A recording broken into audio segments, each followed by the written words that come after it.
Hi, I'm Warren Sprouse. You're on the Bible Forum. How much sleep do you get every night? Do you know what the average American gets? About 6 hours. An article coming out of New York says apparently sleep is becoming a frustratingly harder challenge for many Americans. This is the main finding of a recent survey consisting of 2,000 adults asked about sleeping habits, satisfaction, and frequency. And perhaps the most stunning result of all is the drop in total average sleep time for Americans. It seems 6 hours of sleep is a struggle for many people in this country. In 2018, the average respondent reported about 6 hours, 17 minutes of sleep per night. By 2019, the average shrunk to only 5.5 hours a night. If the trend continues in 2020, it'll even be worse. The numbers are a far cry from the recommended 8, but apparently the disturbing dips in sleep patterns aren't for lack of trying. Respondents said they do their best to attain the perfect night's sleep whenever possible. In fact, in 2019, the average respondent said they would pay $316.61.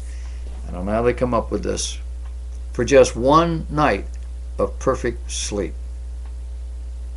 And apparently they've asked this question before because that's an increase over the $290 that people said they'd be willing to pay in 2018.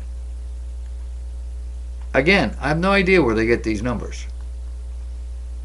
All in all, the survey, which was commissioned by Mattress Firm, found that 1 in 4 Americans consistently slept poorly in 2019.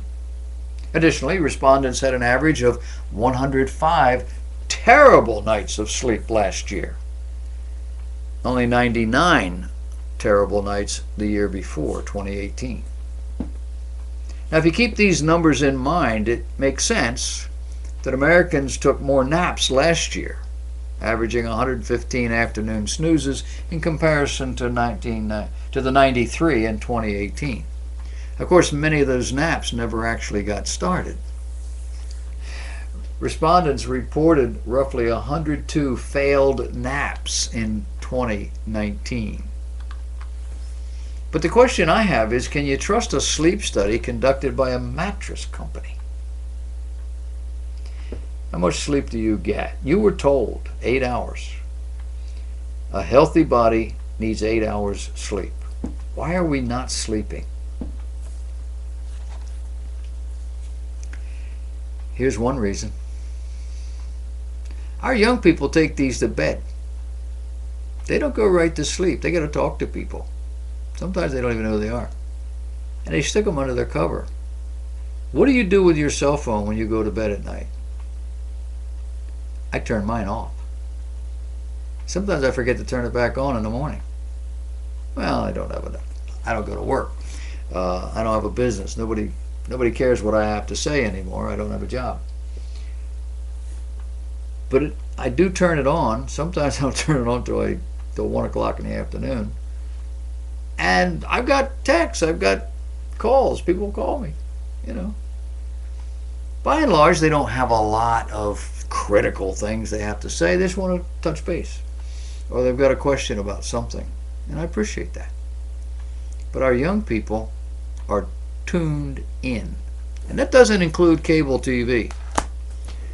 And it doesn't include the internet. I found out several years ago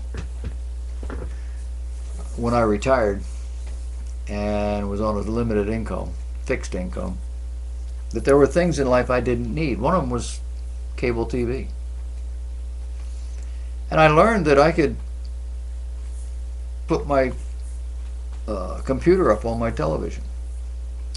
Or I could go to Netflix or Prime or any of these other, YouTube. I get pretty much anything I want. I don't really need cable TV. And if I want to watch, say, Fox News, I can put it on my computer. It's free. Oh yeah, and I can tap my computer into my television so I can watch it in the living room, comfortable.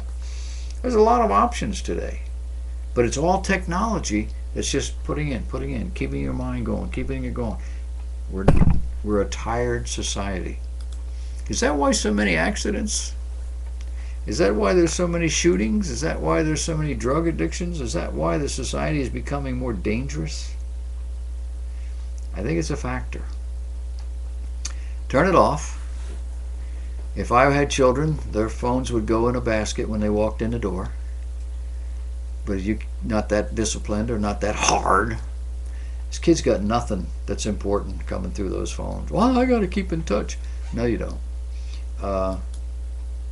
At least as the evening unfolds, it's time for homework or bed. Phones are off. They're in my room, under my pillow, if it need be. And maybe my television needs to go off. My computer needs to go off. I need to stop feeding my brain, and I'll sleep. But don't count on it. And as the time moves closer to the end of the age, look for more and more control over your life through the media. Word to the wise.